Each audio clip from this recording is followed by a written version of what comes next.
My name's Karl Monger. I've been a resident of Trophy Club for 6 years. Moved here from Wichita, Kansas, where I mostly grew up. My father was a career sergeant in the Army, retired as a sergeant major. One of the things that was so important to me in the late 60s was I was one of the first kids in what was in a brand new program called Big Brothers.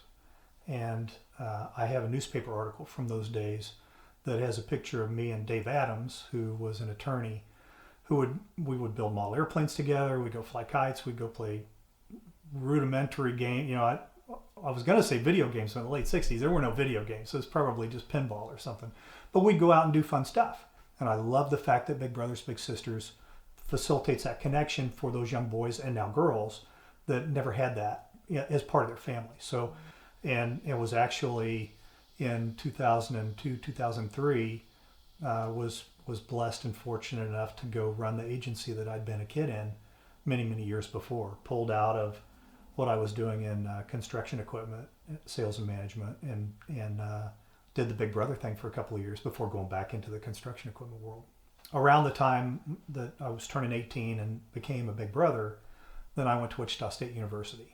And one day I was walking through the engineer building, and it was about, I think, time for registration and enrollment for the next semester. And there's a sign on the wall that says marksmanship. And I thought, I can get an A in marksmanship, so sign me up. So I signed up for marksmanship. It was a disguised attempt to get students to sign up for ROTC. But I enjoyed the other men and women that I met in the ROTC program through the marksmanship class. And the professor of military science was a guy named Andy Kushner. He was a lieutenant colonel. He was a ranger. He's a Green Beret. He's a Vietnam veteran. Looked like John Wayne with a big mustache, and very personable, dynamic guy. And I loved the stories that he told. He called me into his office and flattered me, stroked my ego, and said, "You should apply for an ROTC scholarship." So I did, and I won it. So the last 3 years of school were paid for by your tax dollars. and I incurred from that a 6-year obligation back to the military. It was because of the nature of my commission. At that time, I'm not sure if that's still the policy now, but the number one ROTC graduating cadet at each school gets a regular Army commission, which is the exact same commission that you get for going to West Point. So my commission was exactly the same as a West Pointer. And I had to do 4 years active and then 2 years reserve. So as I went in, actually this was 1981 when I got the scholarship, 1980-81. And the school had a slot to send a cadet to airborne school, learn how to jump out of airplanes. And I had never gone to basic training, military training. I didn't know how to make a bunk, wear a uniform, shine my boots. I knew none of that. My hair was over my ears. And they sent me to Fort Benning, Georgia to airborne school. And I walked in there carrying my bags, and there was a captain. I don't remember what his face looked like, but his shoulders must have been about 6 feet wide and his waist was about that big. And he used some very choice words in describing my appearance and ordered me to go get a haircut. So I did that, and within 30 minutes had a complete buzzed head for the first time in my life. And I went up to the barracks, found my room that I was assigned to, threw my stuff in the wall locker, and the Annapolis cadet that was in the same airborne class with me reacted in horror because I didn't hang my stuff up and my boots weren't shined. And so now this guy who has the stress of going through airborne school now has the stress of teaching a brand new college kid that doesn't know anything about the military what he needs to know in order to get through airborne school. But I picked it up pretty quick. Loved it, made it through. It's a 21-day, at that time it was a 21-day school. I made it through in 21 days, so I didn't get hurt or have to repeat any of the training. And I came out of that completely changed. So came back, finished up. I had switched because now my focus on the military, I didn't want to be an engineer anymore. So I thought, what's the best way for me to achieve being a second lieutenant? And I switched my major to administration of justice and criminal science. And that was ultimately my degree, was in administration of justice. The same day I graduated from Wichita State, I was commissioned as second lieutenant in the infantry in the regular Army. And I launched off to Fort Benning, Georgia to go through infantry officer basic and ranger school. And from there, I went to Fort Lewis, Washington, which is in Tacoma, and spent 3 years as a platoon leader and a company executive officer. And got promoted to captain, went to the infantry officer advanced course and a couple other schools in the middle of that, and then went to Hawaii and spent 3 years in Hawaii commanding infantry soldiers and serving as a staff officer. And that was a phenomenal experience. And after I went into the Army as a lieutenant, I married my college sweetheart, and then my oldest daughter was born in Tacoma, Washington, and then my youngest daughter was born in Hawaii. From Hawaii, I had some absolute phenomenal men that I worked for. And I say men because in that environment, at that time it was all men. Now there are some women that are in that environment, but at that time it was all men. And several of my bosses became 3- and 4-star generals. And one of them was a guy named Jim Dubik. And he was a lieutenant colonel that commanded the Golden Dragons, the 5th Battalion, 14th Infantry, and the 25th Infantry Division.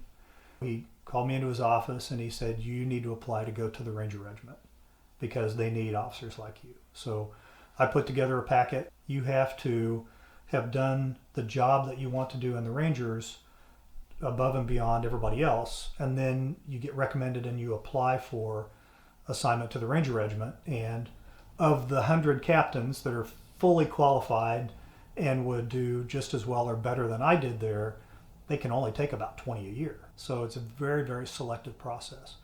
But there's also a little bit of political connection in there because as I put together my application packet for the Ranger Regiment, my boss, Jim Dubik, said, go get a letter of recommendation from all your prior battalion commanders that says that they recommend you to go to the Ranger Regiment. So I did. I spent a couple of weeks tracking them all down. I got a phenomenal list of letters, all highly recommending me.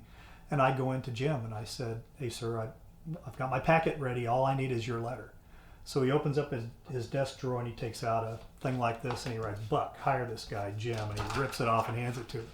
And I'm like, sir, you want me, because all the other ones were on Department of the Army letterhead, embossed and signed.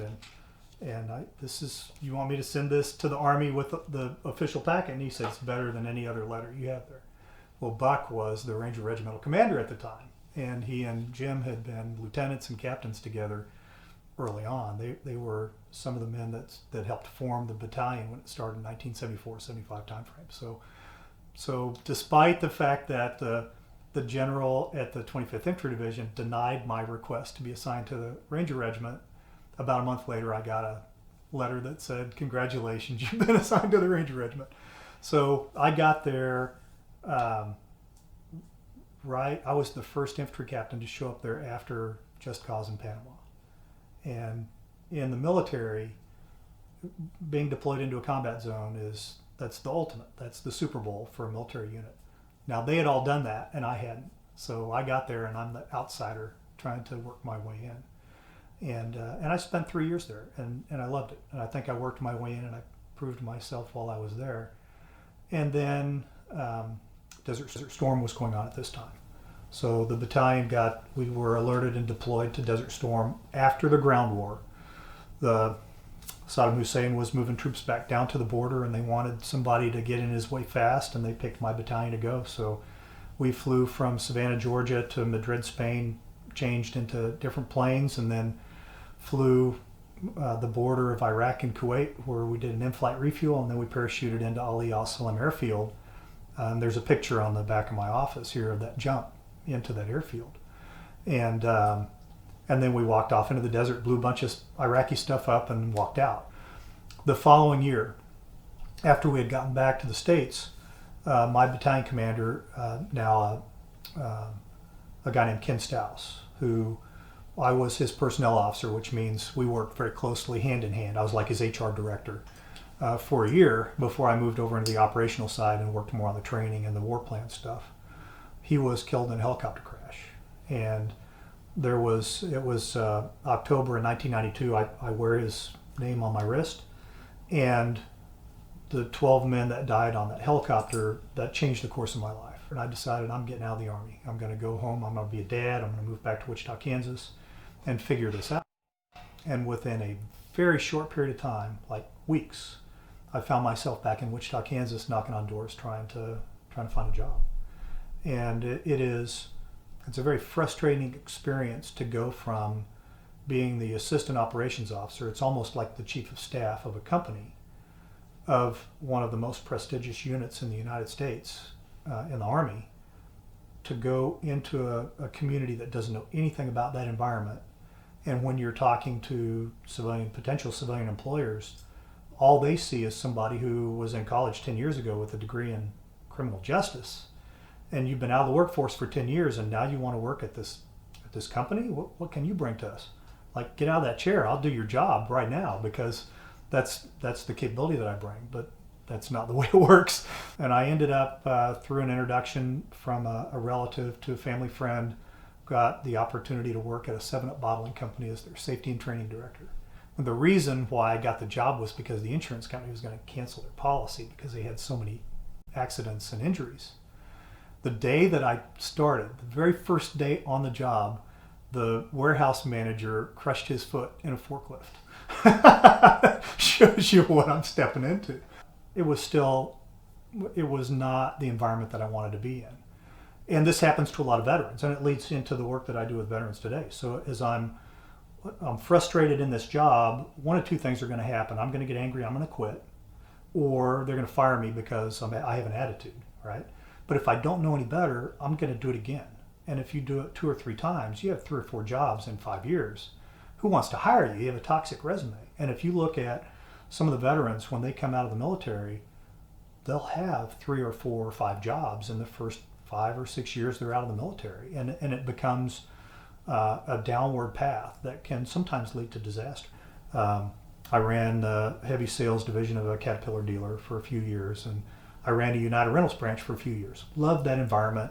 Got the opportunity to go, my first introduction to small town politics was going into small communities that were buying construction equipment. You know, one of the biggest purchases a small community will ever make is a motor grader in Kansas, where you have to clear roads from snow and ice and things like that. And they have a lot of farm to market roads that, especially in the counties and the townships that are out there, they have to maintain those roads.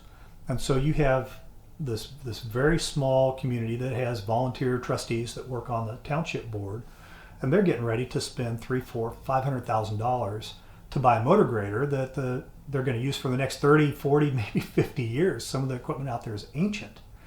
And when I first got into that, making presentations to small town communities, I started to learn how it works, because I at that time was representing a different brand of motor grader equipment that was not like the most popular one. I think it was a Case at that time. Might have been. It was. Now I don't remember the brand name of it, but it ultimately became Case. Yeah. So my introduction to small town politics is I'm representing an off-brand. They wanted to buy a Caterpillar, which is the premier. I mean, it's like buy a Ford or go buy a Maserati, right? Which one are you going to do? Well, in my opinion, if you're spending tax dollars, you buy the one that does the job, right? But the Caterpillar salesman had been there for a long time, and he took them to dinner, and he took them out fishing, and he had all these officials. This was actually a county that was going through this. So I had the county commissioners that were all in a room, and they had us do presentations. And so I got up and I made my presentation, and I explained why my machine was the best choice, why economically it was the best choice, how our distributorship would stand behind it. And the county engineer, who was tasked with making the recommendation, he said, that's the machine that we want to buy. The Caterpillar salesman stood up and said, hey, it's a Caterpillar. What are you going to do? It's a Caterpillar. And then he sat back down. So the commissioners all went, well, I think we should buy the Caterpillar. No, I think we should buy a Caterpillar. So they're all going the wrong direction. And I'm thinking, I cannot even believe, because it was $70,000 more for the Caterpillar than it was for the machine that I represented. And I later on, I was a Caterpillar sales manager. So that guy actually worked for me for a while later on.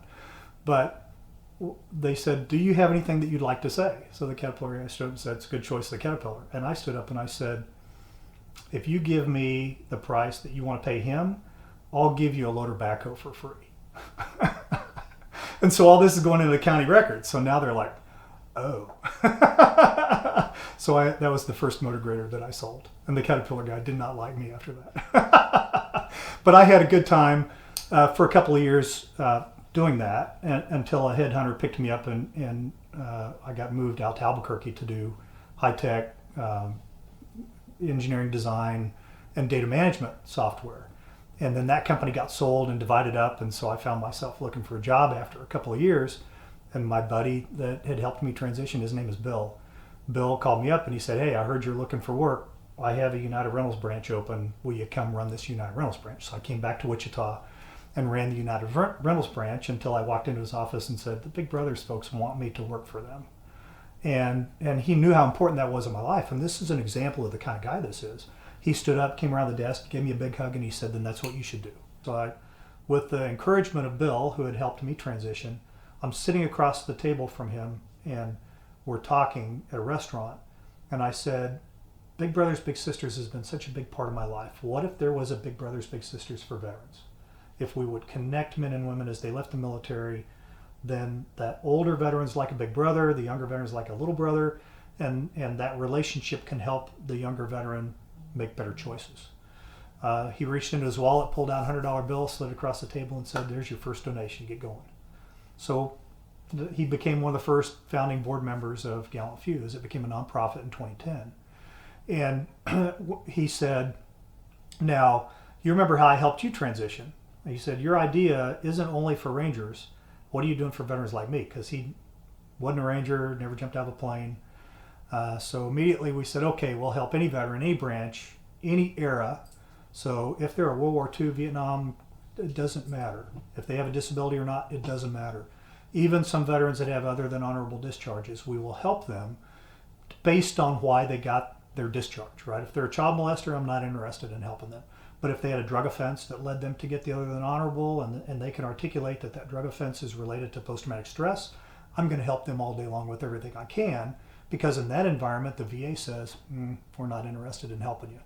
They'll give them some counseling, but that's about the limit of it, right? If they have an other than honorable. So the organization over 10 years built up to where last year we helped over 500 veterans with almost 1,600 distinct different services. And this is a global organization. So I live in Trophy Club. We're talking in my home office.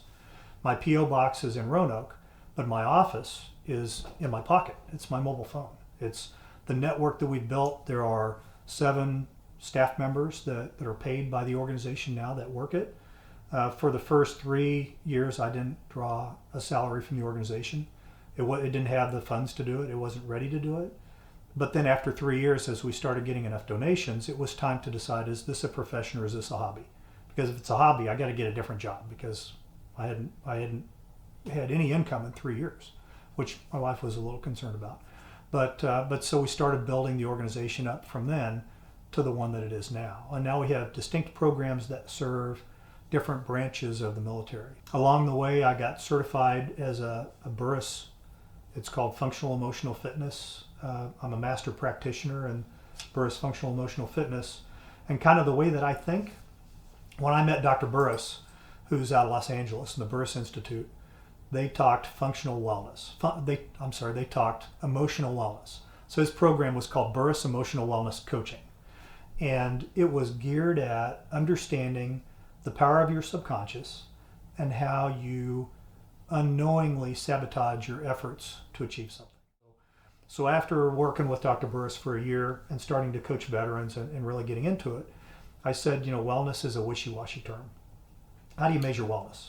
On a scale of 1 to 10, how well do you feel today, right? It's kind of hard to do. So I challenged him to start thinking in terms of fitness. And especially from the military side, a veteran thinks if you say fitness, that has a strong connotation to it. Wellness, I'm going to lay on a couch and a psychologist is going to talk to me. It's kind of 2 different ways to look at the same problem. So let's talk about fitness, but let's talk about functional fitness, because what he does in changing that thought process, it's functional. It's not a theoretical thing. It's not a medication thing. You can take this technique and you can use it right now today in an area of your life to make an immediate change. The process takes you through an initial identification of the things that are absolute musts in your life. And the very first one says, what is the thing, What is the absolute must in your life in the area of love? That's the very first question. Well, I need to be a good husband. Okay, so then what must you absolutely do to be a good husband is the next question. And it works your way down through that. And when you identify that, what must I absolutely do to be a good husband, you start coming up with potential ideas. And again, I can't go through it all in this interview because it's very systematic. It's very systematic, which that's what I think veterans like because it's like a checklist. Okay, so I do this, then I do this, then I do this. Yeah. Veterans are really good at taking on franchise businesses because they get a checklist that says do this, do this, do this. When they're in the Army or anywhere else, they got a checklist that said, you want to pass this inspection, do this, do this, do this. So we're kind of, when you go into those formative years, you're 18 to 21 years old and you spend 4 or 10 years in the Army, those are the years that your brain really locks in. And so when you're trained that way, if you can pick some of those same kinds of things and apply them in your post-military occupation, it can help you be much more successful, because when you're in the Army, you see something that needs to be fixed. I got to fix it. There's a problem there. I'm going to go take care of it. And I think that's one of the reasons why I've thrown my hat in the ring for town council, is because I've heard rumors that there is an FBI investigation going on. We've got a town council member that resigned. There are people in the community that say we don't trust some of the decision making. I've had people come up to me and say, would you please run, because we trust your integrity. We trust that you bring this perspective where you're not a pushover. Somebody will, if they want to have something a certain way, you're probably going to ask some hard questions, and I will. That's the way that I'm wired. That's the way I've been trained. And I think that's the value that I bring if I'm elected to town council, is that I'll look. There's a couple of life philosophies that I follow. And I picked this one up. I watched the video the first time when I was running the United Rentals branch, and I made everybody in the branch watch it. And that was a short video by Lou Holtz called Do Right. And Lou Holtz's philosophy of life, and he took all of his football players through this philosophy, is very simple, and it's 3 points. And the first one is do what's right. Right? You know what's right, do it. The second one is do the best you can. And the third one is treat others as you'd like to be treated. Right? So it's golden rule kind of stuff. Do what's right, do the best you can, treat others as you'd like to be treated. If you apply that in just about everything that you do in life, your life's going to be all right, right? And the people around you are going to respect you, and you're going to make good decisions. Rotary. I've been a Rotarian since the early 2000s, and Rotary has what they call the 4-way test of the things we think, say, and do. And the 4-way test says, first, is it the truth? Is it fair to all concerned? Will it build goodwill and better friendships? Will it be beneficial to all concerned? So it's similar to Lou Holtz's philosophy, but which it may be one of the reasons why I like it, because it dovetails in so nice. But could you imagine if the town council started every day taking the Rotary 4-way test, right? Is it the truth? Is it fair to all concerned? Will it build goodwill and better friendships? Will it be beneficial to all concerned? Then we're going to make, I think, better decisions for the community as a whole. There's at least one town council member that is a Rotarian, and I'm happy to see that she's been part of the startup club here in Trophy Club. I belong to the Metroport Rotary Club. That was the only one in the area when I moved here. And as a brand new person, I didn't know anybody else to try to start one. So I found the closest one and joined it. And I've made some tremendous friends through that process. When I moved to the community, we started trying to figure out what needed to happen for veterans here locally. And in Wichita, where I was at, we started a veteran breakfast that was first Saturday of each month. We'd go to a little bagel place and have breakfast. And it was maybe half a dozen veterans that would come, so it wasn't a huge group. But I got here, and because I home office, because my wife travels a lot, I don't have any reason to get out and know anybody, right? I could home office here. There's great restaurants. I can go out and get food. I come back. I've got Netflix. There's all kinds of other things around here. I don't have to make any friends. I can just live here. But that's not the way to be part of a community. And in the world of veteran transition, when a veteran is struggling with trying to rediscover their purpose and get hope through that purpose, they need to be connected to a community of other veterans that can challenge them, kick them in the butt sometimes, bring them along, and break them out of that little isolation box that they tend to get into. Because if I, as a veteran, if I'm struggling with something, I'm not going to go to somebody that I don't know and say, I'm kind of having trouble sleeping at night, or I'm having trouble getting a job, or just, you don't do it because you want everybody else in the community to think, that person is like perfect, right? Because you want to put on this air. So I got back and I thought I need to know people locally, not only for the organization, but for me personally too. So joined the Rotary Club. That was one of the first things that I did. And I said, let's start a veteran breakfast, but I didn't know anybody. So I found one other veteran, and he and I for a couple of months would go over to Fuzzy's in Roanoke and have breakfast tacos one Saturday morning every month. Well, then I found out that Jim Para was an Air Force veteran, and Jim was on town council at the time. So I went in, I sat down with Jim Para and I said, hey, Jim, so you're a town council member. So tell me, what veteran issues do we have in our community? And he said, we don't have a affluent community. We don't have veteran issues in this community. And I said, so you don't know any veterans that are struggling with trying to get a job or anything? And he said, no. And I said, well, think about your friends and kids that may have served in the military. How are they doing? And immediately 3 came to mind that were struggling. And I said, okay, so there's a need, right? And he said, yeah, there is. There absolutely is a need. And I said, well, here's one way that we can build the community is by having a veteran breakfast. So will you help me get this veteran breakfast going? So he came and he drugged 5 or 6 of his buddies that were veterans to Fuzzy's. And we went to the little indoor, there's a little tiny side room at Fuzzy's that we completely filled up. And we stayed at Fuzzy's until Meet You Anywhere opened up in Trophy Club. And then we went over to Andy and said, hey, you got a back room. Can we, second Saturday of every month, can we go to Meet You Anywhere barbecue and have a veteran breakfast? Everybody buys their own. And Andy says, not only yes, but I'll give all the veterans 10% discount. So we started it. It's been, I'd have to go back in, maybe 4 years. Whenever Meet You Anywhere opened, that's when we started going to Meet You Anywhere. And initially it was about 20 people. We now have over 120 that are on the email list. Not all of them come all at the same time, but we have a World War II veteran. Bill Splichel is Battle of the Bulge veteran. He comes to almost every one. We have veterans that have been in Afghanistan as recent as the last year that come. And we have Vietnam veterans. We have the whole range, peacetime, wartime, all of it. And it has become a group that I have made friends in that I otherwise never would have known these people. And from that group, because they, as we were sitting one day, one of them, and I can't remember who it was, might have been Danny Myers that said this. Somebody said, we can't just meet for breakfast. We have to actually do something. We got people organized. Let's do something. So from that, we did the first Memorial Day observance. And the plan initially was to do it at the new Veteran Memorial with the flagpole. And then we found out that there were veterans that are buried in Medland Cemetery. So we moved the Memorial Day ceremony to Medland Cemetery. And this last year, I think we've done it 3 years now at Medland Cemetery. We had 250 brochures printed out. We gave every one of them away.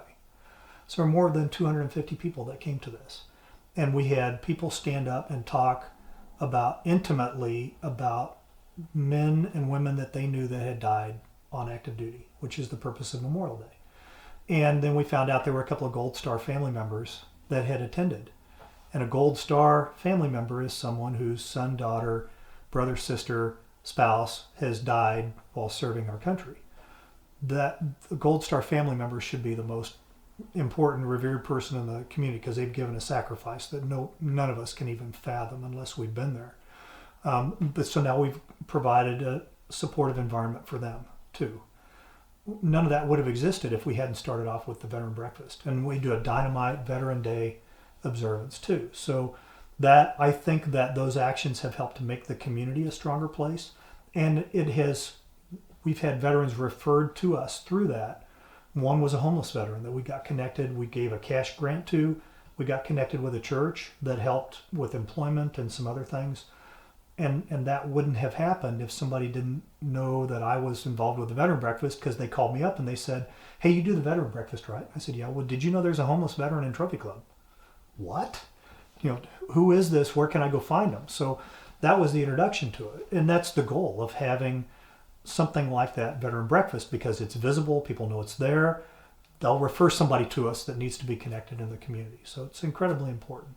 But that's one of the reasons why this community has become so important to me. And so now I know a lot of people in the community because I chose to get out and get involved and do things. I think I have, through the work that I've done with veterans and then being involved in the community, I have the ability to make friends and get connected with more, right? And because I bring the problem solving, the decision making that I've learned through the military, and we were at the community volunteer reception a couple of nights ago at Trophy Club Country Club, and somebody came up to me and they said, "Give me your definition of ethics or integrity." I can't remember. It was either ethics or I think it was ethics. "Give me your definition of ethics." And I said, "Ethics are non-negotiable." I mean, what do you mean? Give me your definition. There can't be a non-definition of ethics. Ethics is do what's right. It's the Lou Holtz stuff, right? Do what's right, do the best you can, treat others as you like to be treated. If you live like that, then you live an ethical life. And going back to the roundabout philosophy that I talked about earlier, let people in, right? Make the whole community better. Make everything flow better. Sometimes it may set you back just a little bit. That's okay, because you're going to get your turn to get in, right? If I don't get elected to town council, the town's not going to blow up and evaporate, right? I'm going to continue to volunteer with all the things that I do, and I'll help, if Tiffany gets elected, I'll help her be successful in whatever the town council is doing. But I'm also going to ask questions, right? I started going to the town council meetings a month or two before I decided to toss my hat in the ring and say that I was going to run. I didn't realize there was going to be a special election the first time that I went. And I like to watch the town council meetings online, or you can watch the recording, right?